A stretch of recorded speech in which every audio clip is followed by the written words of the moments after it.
Hi everyone. Today we have the pleasure to talk to dealer, scholar, extraordinary gentleman, member of the Explorers Club, I think founding member of the Explorers Club Hawaii, Mark Blackburn. Mark, I'm very excited. Well, great to see you. I know it's late there in the UK and it's early here, so we're off to the races. So, any questions you want to ask, feel free.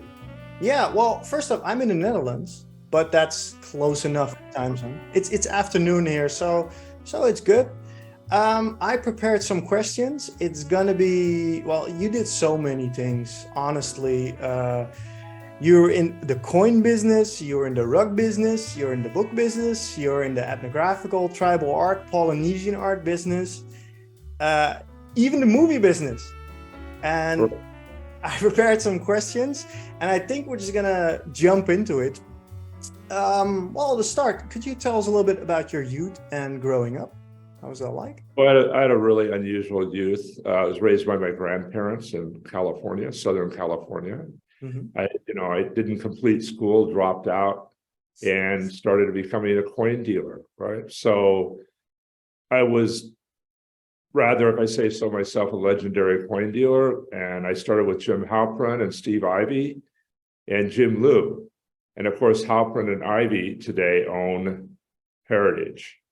So they did really, really well. But those were wild and woolly days in my early days. And I found several large, important hoards of coins when I was traveling around the world, sort of legendary finds when I was a kid, especially in New Zealand.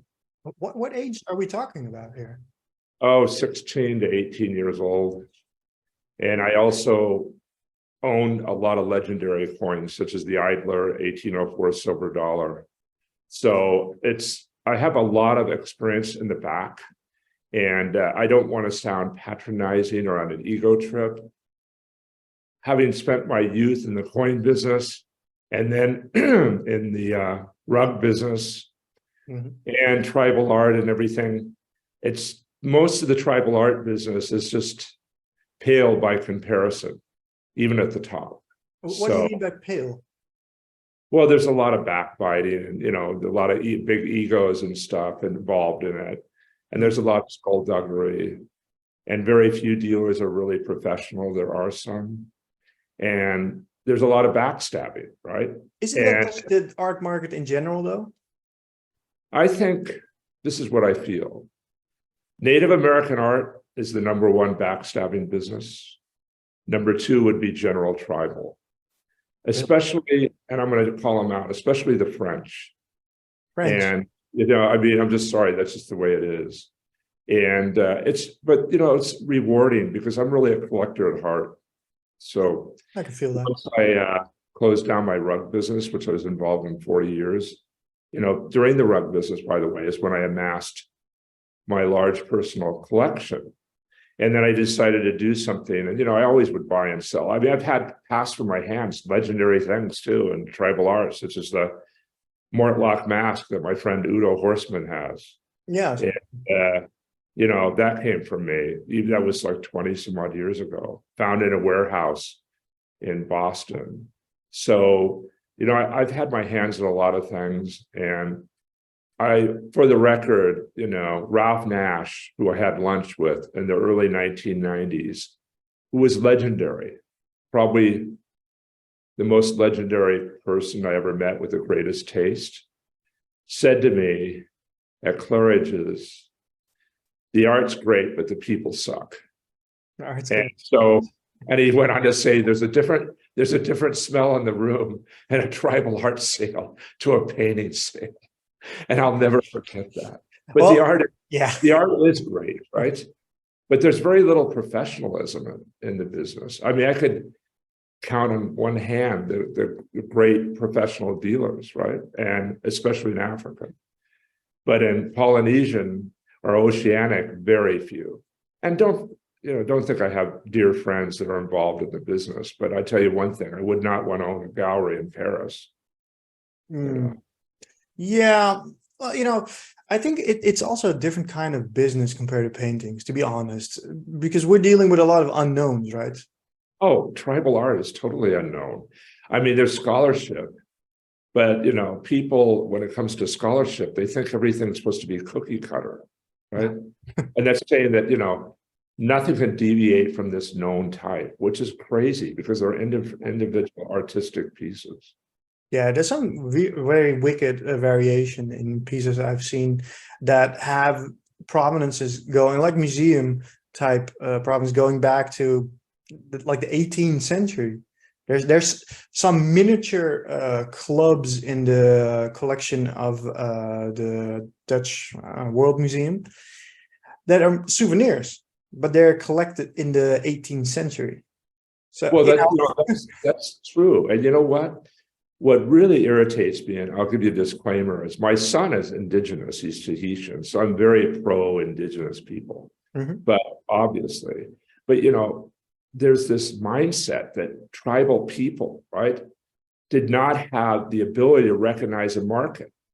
And so when Cook went in on his first, second, and third voyages, they started carving because there's a ready market for it, right? That's when you go, to some of the great museums in the world, especially in the UK, right? Pitt Rivers, you see Maori objects that have no surface, nothing. They were never used. They were carved and traded for a nail or, some type of trade item.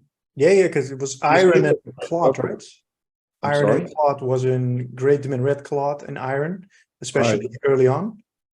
Right. So think about this. Why wouldn't they carve miniature clubs? To trade, because the clubs, they go, oh, they could take these back. They could throw them in a seaman's chest, right? Yeah. So these people made for the market. And there's a very, very famous quote, and I probably will screw it up.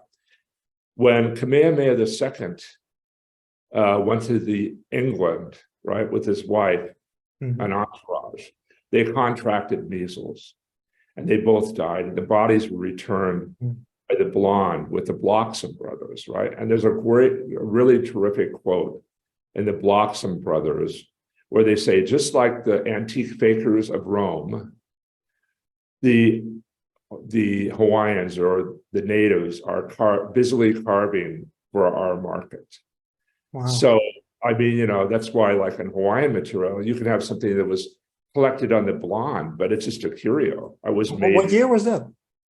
It's early, 1826, 1825. It's about as early as it gets. Right. So, when Cook got there, they go, hey, they're natural traders, the Maori, for instance, or even any of these people, right? And they go, because it's a whole trade system, they go, we're going to make some stuff. And, and because these people will give us an iron nail or cloth or, something in return. And wasn't trade part of their tradition too? When media, it's part of their economy. Always, right? Yeah, they always exchange goods. I was fortunate enough to go and organize an Explorers Club expedition to southern Laos between Fiji and Tonga, and that was one of the reasons I wanted to go there is because that was a trade area, and it was a cross-cultural. So you had the Tongan tradition met the Fijian tradition. And they're trading back and forth, even with Samoa. So there's a deep, long history of trade in the islands of Polynesia. Well, I remember sending Adrian Kepler, one of your mentors, an email a couple of years ago about a small ulai I have, asking her if she thought it would be Tongan or Fiji. And she said, to be honest, most of the time you can't really tell. Yeah, you can't. You have to know that there were Tongan incursions into Fiji. So the coastal people in Fiji were Tongan and Tongan descent, right? And the Tongans were great carvers. So you're not going to really know, right? So this is a whole thing, a misnomer. People are always trying to identify Tongan and Fijian objects where they could be a combination of both, or they could be either one. We weren't there. Yeah, exactly. But we're drifting in a whole range of very interesting topics, but we were still in your youth, Mark. Remember? So anyway, getting back to the point, right? And I went around the world, at 16 years old. Or I think it's early here, but very early. I bought a round the world ticket, first class on Pan Am. And that's when you could fly and buy a $5,000 ticket, and you could go anywhere. Like it just, you had to go in a pattern, right? Like this, whatever. So in New Zealand, I found one of the greatest hoards of US coins ever in a bus station, and with Eccles. I'm still good friends with Eccles, and people still go down to his shop and say, oh, do you have any of those 1914 D pennies that Mark Blackburn bought in the 70s? And, you know, it's sort of funny. They have one left. His wife has one left they kept, which I said, you have to sell to me. But to cut to the chase on this, I almost didn't look. I was tired. I had come from Tahiti. I'd never been to New Zealand. And I was still, you know, a very big coin dealer at the time. So I went, looked up in the yellow pages, you know, if there's any coin shops, and I found Eccles, who was in a bus station. And I said, do you have any US coins? I was a kid, of course, right? And he was very polite to me. And so he said, I have one really nice, beautiful 1914 D penny. Well, that's the legendary Lincoln cent. And so it was a really brilliant gem on circular, what they would call today a MS 68 or 70, like one of the finest known. And I think I read book for, you know, a couple $100 or something. So I bought, I can't remember, like not much, $100. So you had an instant upside of a couple $100. So anyway, he told me, make sure you come back tomorrow. I might have something else for you. And you know what? I was young and a bit crazy then, you know, a bit crazy. And I almost didn't go back. But I did go back, and there were cigar boxes filled with 1914 D pennies. And because of that, this gets a little bit complicated, but this is how I made money then. They were on the European grading system, which meant if anything was tarnished, right, even though it had luster under the surface, it would be very fine or below. Well, these were obviously out of original rolls of 1914 D pennies. They were, you know, mint state. So I bought them for $25 a piece, you know, a few hundred, and the rest is history. And I sold them to David Bowers from Bowers and Ruddy at the time, who had just been bought out by General Mills, and was, you know, a really legendary find. And just by chance, I found that. And I had sort of manipulated the price up on them, because they ended up, everybody wanted a 1914 D penny and mint state, and they were all put in IRA and Keogh plans with David Bowers. Now that coin is worth thousands, right? So it was a really, really good investment. And then that's when I really discovered like Maori art. And because of that trip, I went to Australia, then went up and wherever. And because I went to the museums there, that's where I really got hooked. And plus I was in Tahiti. And if you're young in Tahiti at that time, it was paradise. What year was this? This would have been, I would have been probably in the 70s, early 70s. Before mass tourism. Yeah, and so there was no mass tourism. There was pretty amazing. There was still dirt roads. You get around on Vespas. I was a young kid. I was a little out of control. Anyway, I had a great time. Went to New Zealand. Found this legendary thing, got really interested in Maori art because I'd never been exposed to it. And then after Australia, I went up with a friend, and we went up, and then we ended up in Greece and all over Europe. And I ended up in a flea market in Germany and found a Heitiki. And so that's what really tweaked everything, because the fact I found that Heitiki, I said to myself, oh, I just saw one of these, right? Yeah. And so I bought that. And then at the same time, I was commuting back and forth to London. Like, people that know me from the time period, I mean, I was going to London for one day, and then I was going to Switzerland for one day or 2 days. Wow.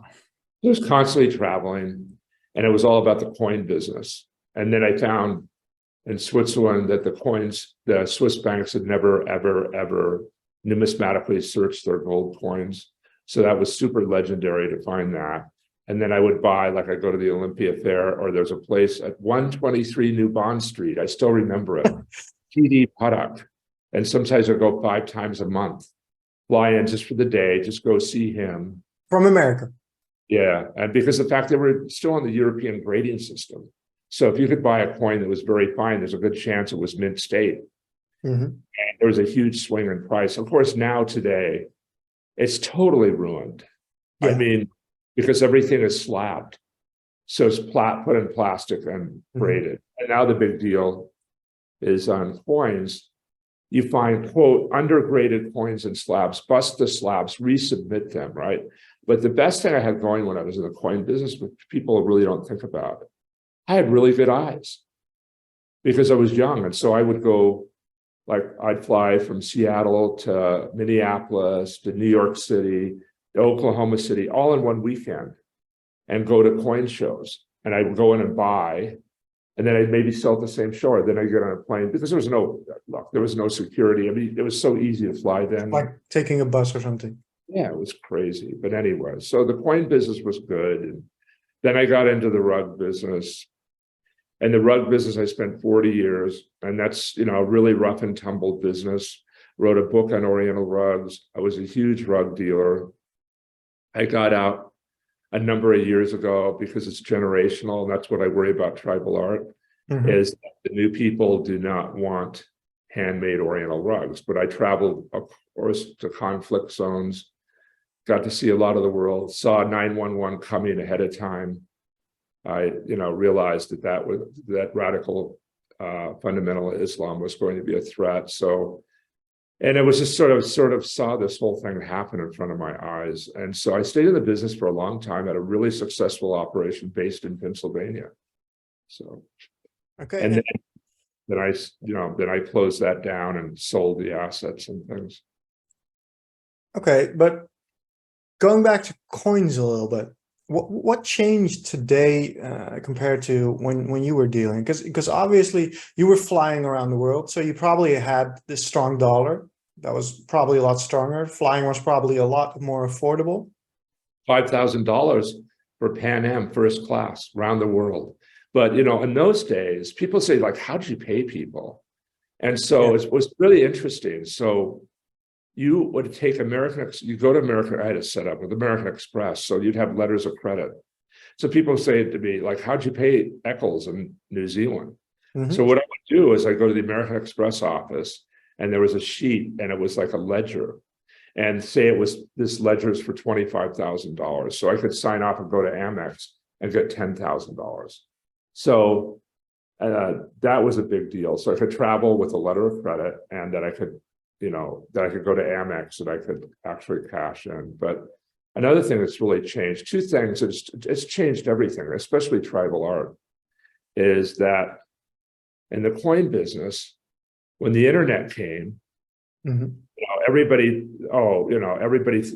an expert. Like, I had a deal yesterday when I bought a small collection of Navajo jewelry, and I cannot tell you how many times people, I saw it on the internet or whatever. I mean, I've gone to old ladies' houses. They're in their 90s, and go, well, son, I saw this on the internet for X. So that really disturbed things. Yeah. And then slabbing, because in the coin business, what we call, all the coins were raw. And by the way, it's a funny coin story. One of the legendary coin stories, and I had written a story, just a brief story about tribal art in the Newtown Bee, and an old colleague, he was a snotty-nosed little kid, and I'll put it on, I'm happy to put it and record this, and his name is Kevin Lipton, and he had a secretary, he goes, Mark, I can't believe you're around. And so we've had great lunches in LA and Beverly Hills, and he's one of the biggest coin dealers now. But I remember the day he came and he goes, you were legendary to me. I looked up to you. You were like, really are responsible for who I am today. And his father was a butcher, and he's from Boston. And there was this young kid, maybe 14, that would go on the coin shows with his mother, all dressed in a suit. And now he's a crazy, and I say crazy in a great way, crazy great friend and legendary. So, the coin business, like Jim Halpern and Steve Ivey, we all started together. And in fact, Jim Halpern's girlfriend, I took away from him. So, I mean, we go back a long time ago. That was one of my early years, but it gave me a lot of training to tribal art. And, that's why I don't have a lot of tolerance. It's like, what? Growing up in the coin business, it was a bit like being a rock star. And it was. You could make a lot of money. There were no rules. You can fly anywhere. I mean, I remember getting in turbulence over somewhere in North Carolina, and my briefcase fell down and $20 gold pieces went all over the plane. I mean, there was no security. It was just a great time. And I feel very, very fortunate to have had those times, and very fortunate to have the wonderful times I had with all these people I met in regards to great scholars in Polynesia. And, the glory days of tribal art are way over because, with the closing down of the auction houses in the UK, I mean, when Sotheby's and Christie's and Bonhams had offices that were active in London, I mean, it was incredible because it wasn't so much the auctions as there's a group of dealers, small dealers, and they would, I'd go to 11 Cadogan Gardens and people would know I was in town and they'd bring me all sorts of stuff. And I think about the things that I passed because I couldn't afford at the time. And it was just so much fun, a lot more gentle, and a lot more fellowship. We had terrific times. I remember Alan Schofel, who I love. And he's one of the greatest collectors, right? He is just a great collector with great knowledge. And we used to take the suite at 11 Cadogan Gardens. And one day Alan came in and he just bought a great Raven rattle. And he goes, "No, this is the best rattle I've ever seen." And he actually hit it on the table and it busted. I mean, those were just great days and, great camaraderie. And of course, lots of stuff used to come up in the auctions. And then I think that's the real change. When things moved to Paris, it just wasn't as free. And there's more material. I really believe there's more material in the UK than there is in. Yeah, for some reason, there's always these Polynesian and oceanic pieces coming out of the UK. I don't understand why. Maybe it's the culture, maybe because they were early, but we don't see them here. It's because of all the voyages, whether it be Cook's voyages, Vancouver, all the whalers, and it was a colonial empire, and they're, with New Zealand and everything, and all the missionary activity, the London Missionary Society. It's like one of the reasons I used to run ads in Main Antique Digest. I used to buy a lot of material out of the East Coast of the US, especially Massachusetts, because that's where all the missionaries left from. And the whaling, there was a lot of whaling in America too. So that's, they went out to these islands. And then occasionally, I mean, what's amazing is stuff. I mean, it just sort of blows my mind. I've been around for so long that just in the last month, I haven't bought anything really good Polynesian. In the last month, I bought, or a month and a half, 3 really great things that I was not even, they just came to me because they know who I am, right? And I wasn't even looking for the material. So, I've been around a long time and was what I consider the glory days of tribal art. So anyway. Was it like the 80s probably? Like right after the Hooper sale till, I think it was really wonderful. And there was a lot of chance for exploration up till the late 90s. Because, the problem today is when in the 80s and 90s, if you bought something for $5,000 or $10,000, you could buy something of substance, right? Mm-hmm. Now today it's very difficult. A Native American, if you can still buy something of substance for $10,000 or under, and probably island Melanesian, not New Guinea. I'm not a big fan of New Guinea art, but anyway, island Melanesian, which to me is just about as rare as Polynesian or Micronesian, right? Yeah. Just to find the material, but you can still buy something really good. And there's lots of opportunities in Native American because most of the market is, I would say, 1,000 to 10,000. Most of it way under 5,000. So, but Polynesian's just been pushed up at a really high level, and people go, "Oh, well, you're studying all this stuff." Yeah, but you know what? I didn't buy it for investment. I have a plan for it. I've done a lot of stuff with the museum in LA, and that probably will be where the material goes at the end, I hope. And I just, some very important bark cloths just went there. My photography collection went there. My surf collection went there. So, I'm actually looking in a mindful way to place the material I have because it's bigger than me. And it's bigger than us. So, and I have people all the time, I'll give you X for this or X for that. It's like, no, I'm not really interested in the core collection. And aren't you afraid that one day they'll just send it to some community or just get rid of it? You know what I mean? Well, let's start on that, right? Mm-hmm. First of all, I'll go on the record and say I was the first person to address this issue. Back in the early 90s, I was really good friends with what they call the King of the Maoris. It's probably a demeaning name, but he was a good friend of mine, Maui Palmari. Legendary family. His father wrote The Myths of Polynesia. Just a wonderful guy. Actually, you would see him in London in those years. I'd see him on Portobello Road because he would buy the odd thing. But he was a, Maori. And so I got very close to him. And one night he was just really, him and his wife were tremendous. They had a sheep ranch in Wellington.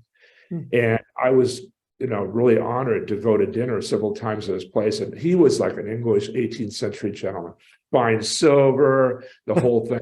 Quite incredible, right? So it was a lot of drinking involved. I think we had a few bottles. It was like 2 or 3 o'clock in the morning. And I asked Maui, so how do you feel about me having all this material? He goes, I'm really happy you have it because those are ambassadors for our people. And you probably take better care of it than anybody. And I had the same exact response from the King and Queen of Tonga because I did that legendary show and opened the museum in the 90s. These are, serious indigenous people that have a real rational sense. The problem today is there's basically a jihad going on.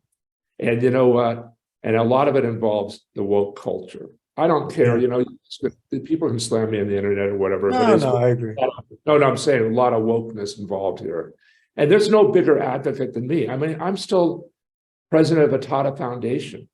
And I've raised a lot of money and outreach to indigenous communities. My son's indigenous. But as far as like these jihads that are going and saying, we want everything back, right? Like I had a clandestine meeting with several other people with one of the major problem makers. And, and I said to her, so, I want to find some common ground here. So I said to her, do you believe everything's stolen? And she goes, everything is stolen. I said, that's just so. After 8 hours of talking to this woman, maybe 6 to 8 hours, I can't remember. Yeah. I went to a hotel with a couple other people and I slammed back a couple martinis because you know what? It was just so crazy. And you've got this crazy thing. It's like with Native Americans, it's like, okay, if it's a sacred object, you need to tell us that it's sacred. How do we know it's sacred? Oh, we can't tell you that because it's sacred, And then in the case of Africa, so many times this material is turned up in quote museums in Africa, then sold later. Yeah. And so, I'm an advocate for museums and museums that show all world cultures. And we can learn from that because these objects are ambassadors for the people that made them. And I'm really disturbed right now because like the Trobriand Islanders and even New Ireland people are making claims against things in museums. And it's like, first of all, you don't have any way to care for the stuff, right? You don't have a museum. And the best thing is to have it exhibited in a world-class museum. And then, why don't you connect with the museum? And why don't you offer to be work with the museum and be a docent or something, right? So there's a lot of middle ground, but in my case, I'm not worried, right? But I mean, I really believe that our material will go to a major museum and it will have a stipulation that it will be, shared, but, it's not going to be given back.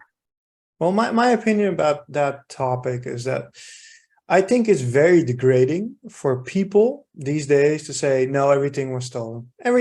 Like these people couldn't sell anything. They just right. I mean, same as us. Right. They didn't have a trade or barter system. It wasn't an exchange. I mean, for instance, I just updated the Atata Foundation website. And if you go on the website, you have lots of images of Native Americans in trading posts, trading, going to trains, selling their pots and whatever. This was an important part of the economy. And the same with all indigenous people. And, they have the right. I really feel, it's like you see this thing where they made this resin cast of this Nigerian stone. Yeah, so yeah. I mean, ridiculous, because the thing is, first of all, were there export laws in the 60s when that was in place? And if there was, then all the Nigerian masks and sculpture fall under the same thing. But maybe what really happened, it belonged in a way communally to a village, right? And they needed money, or they were farming or something. It was sold off, right? And so, it's a big problem. There's a lot of ignorance, and it's all part of this. I mean, I call it a jihad. It really is, and I've been really outspoken on it. And I've lobbied in Washington, D.C. I know a lot of political people, obviously. Yeah. I got read into the federal record on the Hill recently, an important thing about Native American. And now with the STOP Act, that we lobbied. I lobbied for years on this to find a mindful middle way. Yeah. But the problem is, you've got these activists. Yeah. That they want to find a middle way. There's no middle way anymore. It's everything. You would be like a centrist to call it, but every political thing has shifted so much to the extreme left that if you even slightly hinting at a different opinion, you're called an extremist. No, you're called, and they want to cancel you. Yeah, and I'll tell you now, nobody's canceling me. And I'm very political, right? And the thing is, nobody's going to cancel me, and I'm very outspoken, and I was a political figure, in the state of Hawaii. So the thing is, it's just a sad state of affairs, because, if you think about what Maui Palmari said, right? These are ambassadors for our people. Yeah. What's better to show off than a 17th century sculpture from New Zealand and show what an amazing culture this was, right? Not only from an artistic point, but just all parts of, culture. So, this is a big issue with me right now. You know that. I know. And it's like, I will push back rationally. And I'm not, I'm not far right. I want to find a centrist, sensible dealing with this, but nobody wants to talk. And I can tell you, how many times I've been, dealing with this in Washington, D.C. and things like that. And it's just like people don't like the word jihad, but it is a jihad. And if an indigenous person wants to talk to me, I'm more than happy to talk to them, because guess what? As a collector of Polynesian art, I could have sold this stuff a long time ago. Yeah. And, when I was in the rug business, there were times, because I was so overstretched financially, because of the fact I was selling to a major player, and I could have sold things for huge money, but the collection is bigger than me, right? And bigger than us. And the thing is, I didn't sell the key pieces. I've sold pieces from the collection through the years to upgrade, right? Yeah. Like if I had 3 of this, I might sell 1 or 2 to get a more extraordinary thing. But I'm basically curating a collection. And if I didn't love the culture, I would have just cashed it all out for art, for the art out for money. So people have to think about that. And, we've made some big sacrifices, stepping up for expensive pieces, because we thought, well, that's an important piece that will fit in the collection in a mindful way. So I think there's a big misunderstanding in general between these people, because we know that the famous Oldman collection, I mean, the man was a dealer, but what happened? What happened after he sold it all? It all went to New Zealand. Right. And now they have the most amazing collection. Yeah, if it wasn't for Oldman, and he only kept Polynesian, and if Kenneth Webster didn't, make the deal with Terry Barrow, I think it's 1947, New Zealand would not have this amazing art. Yeah. And they have so much depth that, here's an interesting side story in the Oldman collection. So not a lot of people know this, but I was good friends with George Ortiz. Mm-hmm. And I love George, because you know what? People can say whatever they want about him, but he was a great collector with a great eye at a different time and place. And then when he bought those Maori panels, Yeah. from Entwistle. They were bought from Entwistle. They were smuggled out. We know they were smuggled out. They're put in, they were put in a sideboard. Anyway, the They were found interesting, in a swamp, right? yeah, the interesting thing about that in the World Court, New Zealand lost and Ortiz won, which is sort of interesting. But anyway, so he had him in a storage unit in New York City called Circa Hayes. And I saw him several times, and I'd come up with this plan with Maui Palmari to get the pieces back to New Zealand. And so at the time, they were about $2 million. And so we had arranged, Maui thought it was a great idea I had to trade duplicates in the Oldman collection. $2 million worth of duplicates at the time. Like I'm talking like the Oldman collection has, I don't know, don't hold me to this, but they might have 50 Marquez and UU clubs. Yeah. Right? So they don't need 50. They put 1 or 2 in every museum in the country. So maybe we could take 20 UU clubs and make that as part of the payment, right? Yeah. And it's sort of ironic that years later, Steve Hooper, did the deal with the New Zealand government with the heirs of the Ortiz estate for about $4.5 million or $4 million. But anyway, this is an interesting Oldman story. So thank goodness New Zealand has this amazing material in depth. Thanks to him. And it's great. And if it wasn't for that, the collection wouldn't exist. So how do people that want to like argue the point say collectors are bad people? If it wasn't for collectors, that stuff wouldn't exist. In Polynesia, they were burning this stuff. The missionaries were burning this stuff, right? To be very honest, if it wasn't for collectors or people appreciating this stuff, it would have been probably tossed away ages ago. Right. And so I hail collectors, but I'm also really concerned today about, speaking of collectors, I would not celebrate field collecting in this age. No, me neither. No. That's a red herring. And people that are going, I went and I'm field collecting. Well, really, that's not a good thing. No. All right, if you're going to field collect, you better have an export permit out of the country. Yeah, and then let's get one thing straight. I mean, I think I can say you and me agree on this point that if there's something smuggled out of Asia or whatever in the last, I don't know, couple of decades, it should go back. I mean, that's not the discussion we're having. Right. I think the key date is like 1970, but there's certain people in the tribal art world, there's, this was field collected or I field collected this. That's not a cool thing, not today. Well, it could be if you have export permits for each piece. But if something was stolen, like a Khmer piece, right? And you could prove it's off the temple and it came back and I was taken in 1998. Yeah, of course, right? Yeah. By the way, in my next lifetime, that's what I would collect. Khmer sculpture is the best. And I was so fortunate to know Josephowitz in Switzerland and to go to his house. He had all that great Khmer sculpture with Gauguins and other things. It was just, oh man, that stuff's just breathtaking, right? Khmer sculpture, it's just so beautiful. Yeah, I'm not quite familiar with Khmer carvings and sculpture, but I assume that's the stone pieces, usually with missing arms and legs, right? And heads. Right, but the thing is archaeology, right? So yeah, these things are, 1,500 years old. So, and it's, by the way, I mean, I don't care. I mean, I have several pieces of the collection that are just fragments, right? Well, a fragment can be as good as the whole piece. Look at the Venus de Milo. Definitely.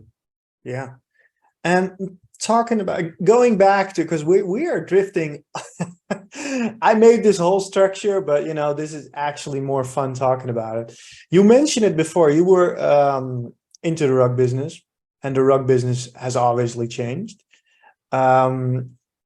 These days, is it still like it was? Is it still feasible to be a rug dealer? Not really, because the fact is it's generational. And the people that appreciated rugs are no longer living, right?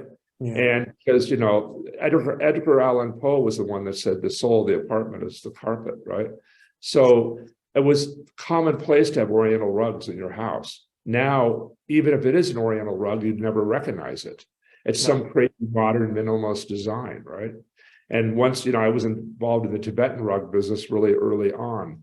And then that was sort of a minimalist thing. But the problem is, the younger generation, they like disposable things. They'd rather go to IKEA and buy a plastic or a polyester rug and have it for 3 years and throw it in the dumpster bin. But to be honest, there was a point where these items became very expensive. Oh, And wages have not kept up. Let's be no. straight up with that too. I would say that Oriental rugs have been devalued, good antique Oriental rugs, about 70%. Yeah. Unless it's something that's just so world class, like, you know, a 16th century Spanish carpet or something. But you know, like Caucasian rugs, which were the flavor of the month and stuff, that's all worth half or less. And the thing is, Holly Magazine, right, used to be a really big deal, and there were a lot of scholars. But now those scholars are gone, just like in my area in Polynesia, they're all gone. And the young people, they don't have the appreciation for handmade material. Yeah. You know, so, and the good thing about a carpet is, like, you know, when I was in the rug business, people passed down a carpet one generation to another. And now, you know, it's a bit like brown wood. Brown wood's out of fashion. If you look at my house right here, it's all modern furniture. It's Nakashima. I don't have any brown wood. It's all mid-century modern. I got brown wood. Yeah, no, but I mean, brown wood is so inexpensive. Yeah. Right. Yeah, it's amazing. You can buy, it's cheaper to buy good made, like, full wood furniture that's antique than to buy new at IKEA these days. It's the world is upside down. But I guess there's a certain look to it. There is. And when you were doing the rug business, I read somewhere, or I saw an interview of you, that you traveled to Pakistan, India, Afghanistan, China, all finding these rugs and the people that made them. Are any stories there? Because there's lots. there wasn't Google back then. I mean, you don't go, right? No, I mean, you know, I spent a lot of time in conflict zones, so lots of stories, you know, buying material, had my own weavers and everything. And wasn't for the faint of heart. That's one of the reasons I got out. It's just too messed up. I mean, if you want to produce the carpets, it's too dangerous, right? Really? So, but I mean, I remember that Pakistan was a big area for me. Swat Valley, very dangerous. Afghanistan, Turkey, that's really changed. India, China, and it was fun in the beginning. But you know, there's just two. I mean, I saw the whole, you know, thing happen with this fundamental Islam, and I was warning people in the 90s, right, because it was like a crazy thing. So, you know, but I had lots of adventures. One of the great adventures when I was not really rug business, but I was really good friends with Chandi Duke Hefner, as Doris Duke's adopted daughter. They did a TV show on, and so we traveled for a month in India. I took my son, Fuhani, he must have been 6 years old, and we had a whole slew of bodyguards and armored vehicles and stuff like that. But that's what we needed, because my friend KPS Gill was the most marked man in India. He was head of the police force. But I had lots of experiences in the rug business in Pakistan. I mean, I was in hellish places and got very ill. And, you know, if I disappeared then, there was no radio telephones, satellite telephones, right? You just disappeared, and that would be it. But I saw amazing things, and that's why I have such a big geopolitical view, because I mean, I've been to those places. I've been to these conflict areas, and I was, when I was, you know, there, I saw what was going on. I mean, even Fiji, like in Fiji, I went all over the highlands and found all these Islamic schools, madras, in Fiji, and you know, it's just like, you know, everybody has a right to believe what they want, but when it gets, you know, when it gets to the crazy part, it's scary. And I think I got out just in time.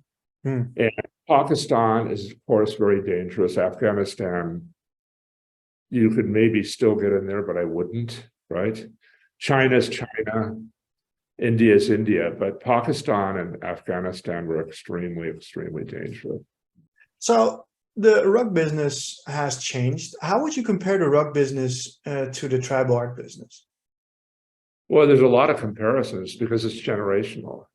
And they're unlike rugs, though, you can still afford to buy. If you're a young couple, you could still afford to buy a room-sized carpet for not a lot of money. I mean, it's not a masterpiece, but it's still going to do the job.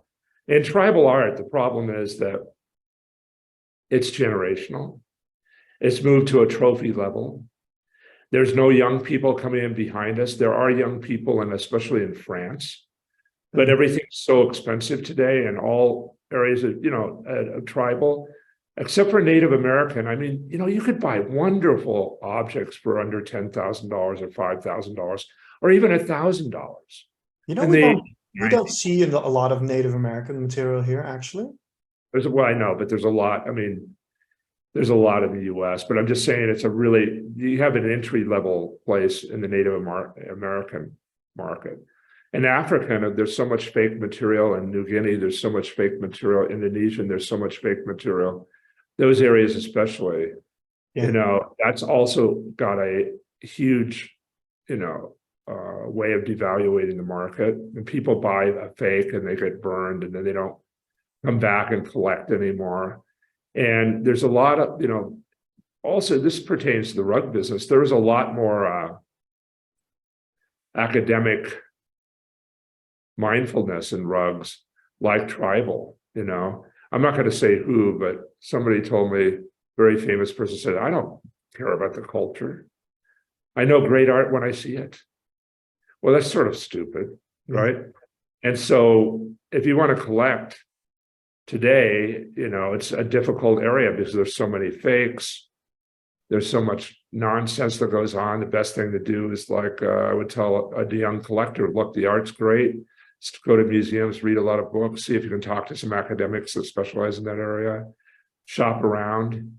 And, I'm very pro dealer. I mean, I'd rather buy from a dealer than auction, but I mean, I buy an auction all the time, but I'd much rather buy from a dealer. I mean, two of the great things I bought in the last month and a half came from a dealer, so who called me? So I'm not anti-dealer. I mean, under my website, Art Blackburn, I mean, I'm a dealer. I try and have interesting things all the time, priced moderately, right? Yeah. But things have changed because the fact there's very few young people coming in the business. Yeah, but the barrier to entry is pretty big now because it's a lot of fakes, 99% fakes. It's very difficult to get some good teachers or someone who would take you under your wing. And the good stuff has a pretty high price these days. So you can still find, the odd piece, but the problem is all the fakes.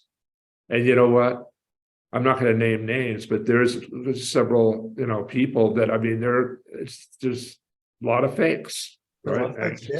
And it's just been heartbreaking, right? And the problem is once somebody buys an expensive fake or even an inexpensive fake, they really get turned off. And let me put it this way: you know what? I've bought fakes. Everybody's bought fakes, right? That's part of collecting. I mean, people say, "Oh, you're an expert." No, I'm not an expert. The thing is, an expert means that there's nothing left to learn, right? There's a ton of stuff to learn. I learn stuff all the time I didn't know.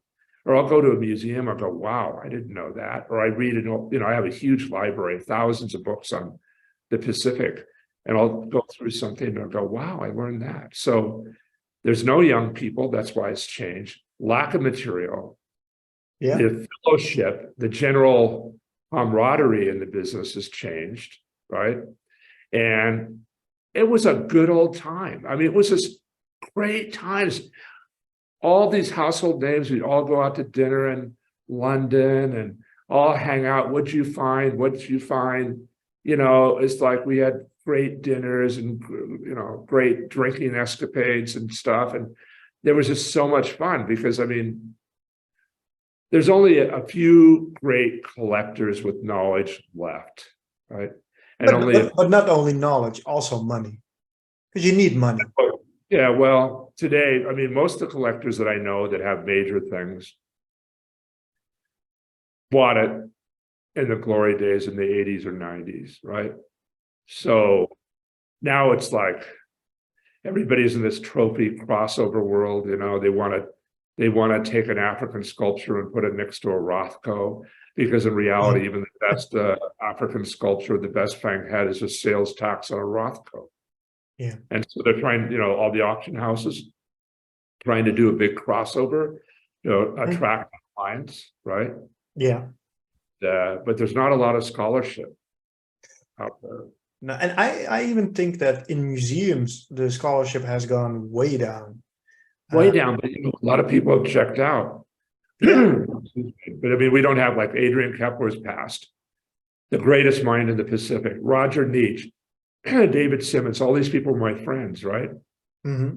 Georgia Lee on Easter Island. I mean, these people are no longer living. And I always wanted to take like a USB and put it in their head and just like download all their stuff, right? Yeah, I would like to do that.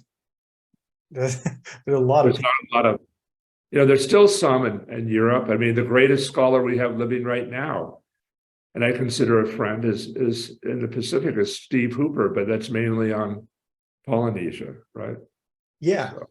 Well, I don't know if you've noticed recently, but museums have also started to change. The Tropen Museum in the Netherlands, they basically destroyed it. There's not a whole lot of it left. They converted it all to a museum of restitution, slavery, colonialism. It's crazy. That is the new woke world. And you know what? What are people going to learn from that? We learn from our history. And I always go back to the Maori Palmari comment, right? These are ambassadors for our people, right? Yeah. And, tearing down a statue, and crap like that, what does that do, right? Like, what does that do? How about learning from our past history, good and bad, right? And moving forward in a more mindful way, right? Yeah, it's and why would you not want to? Yeah, it's like this wave of negativity has hit the museums, and it used to be a celebration of other cultures. I don't understand. And luckily, there's still a couple of museums that are like a beacon in the light, like the Quai Branly. That's honestly wonderful. And obviously in the Pacific and Hawaii, there's still some great museums, but here, man alive, I don't understand these people. No, it's just, what it is. It's all politicized. It's all the new woke culture. It's all about rewriting history. And you know what? I'm not going to apologize for my ancestors. First of all, my great grandfather was Francis Marion the Swamp Fox. But, I had nothing to do with that, right? You didn't have anything to do with that. Yet here we are, like tribal collectors, for the most part, I would hope for the most part, collect the material for the beautiful sculpture and objects from an amazing culture. We celebrate the culture. Now, sure, there are some people, this is just merch. This is all transactional, right? But, when I look like an Austro Islands paddle, I look at it and go like, hey, look how amazing this is. Carved in the 1830s out of one piece of wood. What an amazing culture that made that, right? Amazing. I don't like this stuff so transactionally, right?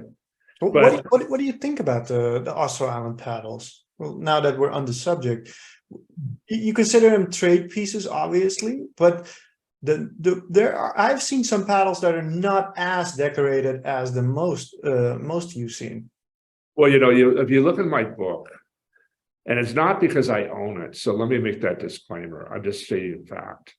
I had the fortunate experience of buying an amazing Austro Island paddle from two of my favorite dealers in the whole world, my favorite people in Australia, Chris and Anna Thorpe.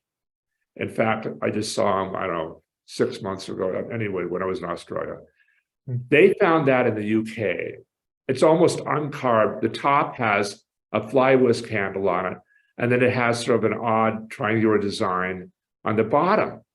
Well, the only piece I ever bought from George Ortiz was a bowl that matches, an Austro bowl that matches that. So I believe, and it's totally different type of wood. This is ironwood compared to this probably breadfruit wood that the Austral Island paddles were carved from.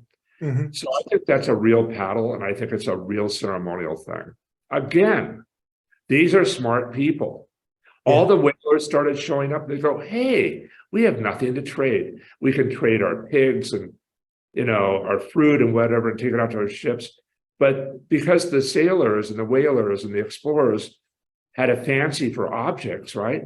They soon learned that, hey, we have all this time. We're not looking at the internet. We're not watching TV, right? Yeah. We have time on our hands. We can carve these objects. And I just want to plug my friend's book, Reese Richards, The Art of the Austral Islands. And Wonderful.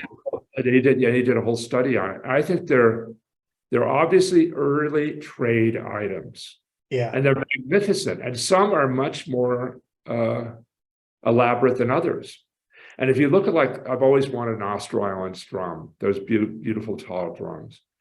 And they correlate to that, and they correlate to fly whisk figures and the handles, and they have the dancing figures around the pommel. Mhm. And they're still relatively inexpensive, and they are hard to find. I probably had 100 go through my hands in 40 years, because at one time they were a lot more plentiful. Mhm. But there's nothing more beautiful that represents Polynesia than a beautifully carved Austral Islands paddle. I agree. I Amazing. love those things. Can you imagine if you had a piece of African art from 1830 or a piece of New Guinea art from 1830 you could document? People would be celebrating it. Or like Northwest Coast object, oh, this was collected on a whaling ship in 1830. And we know it's probably carved for sale, but it's elevated to a different form, right? It's like even Maori art that was collected, like carved for the Rotorua School in the 1880s. People just dismiss it. But you know what? Austral Islands paddles are a work of beauty, right? But they are, they're trade objects from very clever people who saw a market and fulfilled it. Yeah, and there's one thing that I think separates Austral Island trade paddles from other trade items. They actually found a way to make them more beautiful instead of making them more decadent. Right. Well, that's what's interesting. Here's some rules in Polynesia. Usually the smaller the item, the older it is. The less decorated, the older it is, right? Mhm. And in Austral Islands, you see that. And they celebrated the art form because they go, they had to have interaction with the whaler, even though, or an explorer, or some type of visitor. And we dismiss these people as not being clever. They were super clever. They're like you and I, right? Well, not like me, but human beings, right? And when they showed a paddle, right? And they showed it and they go, oh, and the person's making a comment, oh my God, look at that, whatever. So they carved for the market and they became more elaborate. So in Polynesia and in many areas, especially Northwest Coast, things like that, the things became much more elaborate, much larger, right? Fulfilling this market, right? So there's usually the less decorated and the smaller the object, the older it is. I mean, it's not in every case, but in most cases. Yeah, I have a small story about that. I bought a what I believed was perhaps a staff or a sawed-off paddle from the Austral Islands. So I did a little bit of research and came to the conclusion that, yeah, it was a sawed-off paddle, which was a shame. But in my quest for knowledge, I did find some real staffs from the Austral Islands. And the older they got, the bigger they got, and less decorated.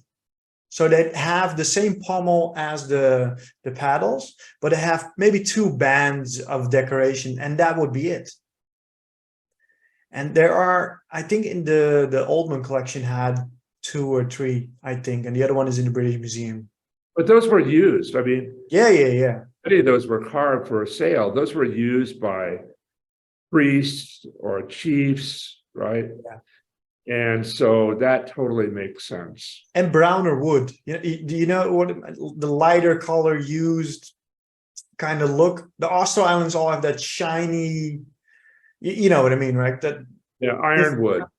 Yeah, it's different And kind. most Austral paddles, I think, I've never done a wood analysis, but I would think they'd be made out of like breadfruit or something. Yeah, very possible. I saw one in the Polynesian exhibition in at Lampert's. A couple of real stunners, like really amazing ones. You went there, I think, right? No, no. No, it I'm was not gonna make amazing. I'm not gonna make a pilgrimage to something like that. Was really, I have my own views on that whole show. But anyway, Yeah, I'd rather go to Pitt Rivers or something. yeah, but honestly, and we've had this discussion in private. We're not going to get into it here, but I agree with you there. But there were some real stunners there. Oh no, I know. I mean, there's some great objects, but Hmm, definitely. Um, by the way, so I tell you an interesting story on Australian paddles, like Maori Tahias, right? People just dismiss them. So when the Hooper ones came up at the Hooper sale at Christie's, mhm. I bought most of the Austral paddles because the ones that Hooper had were like all just like tens. Yeah, The yeah. same with the Maori Tahias, right? And they Mhm. were money then. I mean, you'd have to pay like, I don't know, I could look back, but I paid $10,000 then, but they were really exceptional, Yeah, examples. But I that think they're, package. look, I think Austral paddles that are beautiful are super underrated and they make such a statement. I mean, you want something from Polynesia that you go, wow, the wow factor, that's a wow factor. Yeah. And it's one of the, if you're not looking for the best top quality, they can be relatively affordable. Yeah, no, I mean, you can buy a great one for under $10,000, 7,000, 8,000. I mean, you can't buy it in any other area in Polynesia, and you don't have anything else that has that much punch, right? I mean, if you have like I have a novice person, a friend coming into the house, they're always drawn to they go, oh my God, look at that, right? Compared to a small piece from Easter Island or something. Yeah, it was one of the first pieces that made me really fall in love with Polynesian. And it Yeah, was, you gotta go to Polynesia. I've been to most all the islands, so. yeah. Well, let me win the lottery and I can see what I can do. um, so talking about tribal art. So how did you get like seriously started? I mean, you found that high tiki in the German market, and that's just one piece. And then what happened? Then I just got enamored by it, right? And I started going to museums, and I'm a collector, right?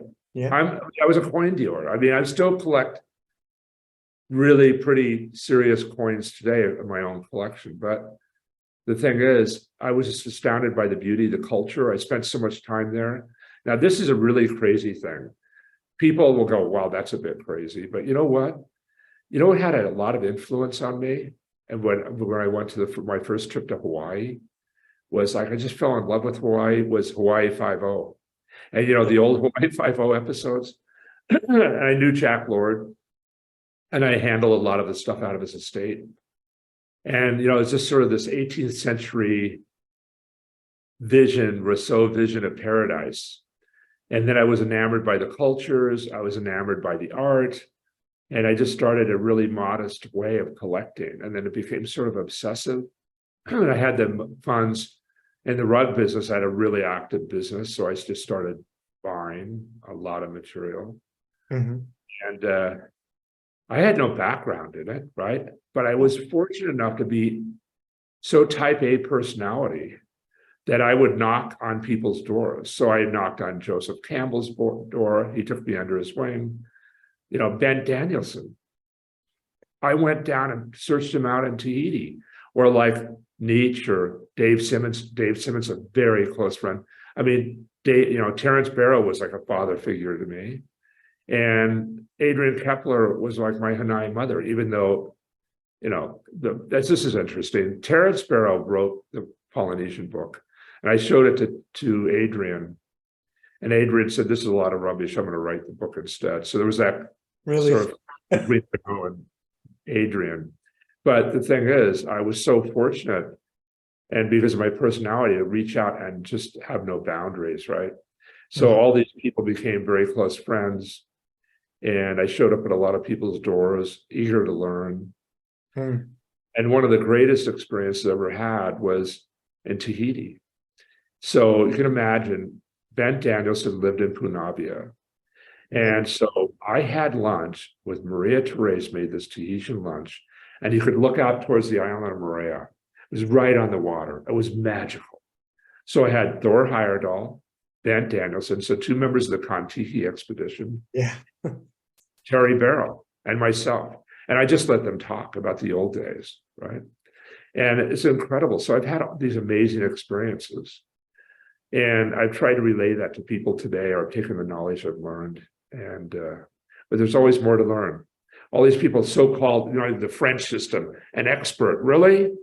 There's no such thing as an expert. There's always more to learn, right? Every day I learn something. I want to learn something new about anything, right?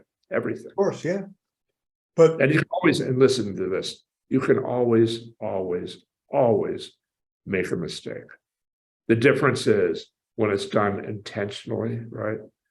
Like in the fake world and stuff like that. And but we can all make mistakes. yeah, and wasn't, because you were talking about Thor Heyerdahl, I read somewhere, or you talked about it somewhere, that as a kid you actually made a replica of the Kon-Tiki. Of the Kon-Tiki, yeah. And so you know what? I met Thor Heyerdahl at an Easter Island conference, right? Mm. And talk about being assaulted. He was assaulted by all these academics that, oh, your theory's wrong and all that type of stuff. And later on, I had the privilege of hosting the Easter Island Foundation conference on the Big Island. Mm. So I had all these rock archaeologists and stuff. And Easter Island's a very contentious group of people. But anyway, as a kid, I had a Kon-Tiki raft. And then it was crazy. I got to know him really well. In fact, I've got a picture here with me and my son with Thor. But I was so enamored by it that if I go in the other room, I have his first edition dust jacket framed with a piece of the rope from the Kon-Tiki, right? Really? And then, he was proven right in the end. Yeah. And the thing is, it's like, that's why I really focused on exploration, the Explorers Club. In fact, I'll announce here, so I'm really honored to be doing the second flag expedition. To do a flag expedition, to have it sanctioned by the Explorers Club is a big deal. Hard to get a flag, right? Explain to the people what a flag expedition is, please. Well, it's an expedition that's been sanctioned by the Explorers Club. Mm-hmm. And I'm one of 34 chapter chairs in the world, for what it's worth. And the Hawaii chapter. And I started the chapter with Gary Bowersox a number of years ago. So you come up with an idea, mainly scientific or exploratory. Mm-hmm. You submit it to the flag group, right, that okays flag expeditions. Mm-hmm. And they give you a flag if they think it's worthy or whatever, right? And so I did the first flag I ever did was in southern Laos. And I always wanted to go southern Laos. We had permission, and it was a tremendous experience. So I went with Ed Roski, a personal friend who's a big player in the Explorers Club, one of my original sponsors, a major collector based out of California. And we flew on his plane to Fiji, and then we had a yacht, and we sailed into southern Laos. We stopped at Mel Gibson's island. It was just like incredible. And so that was a big deal. And then we sort of published it. Peter Keller published, I worked with Peter, we published the journal, went into the official publication of the Explorers Club. So as of about 10 days ago, I'm pleased to announce that along with Angel Yangihara and Petra Lentz, we are doing a flag expedition to Antarctica.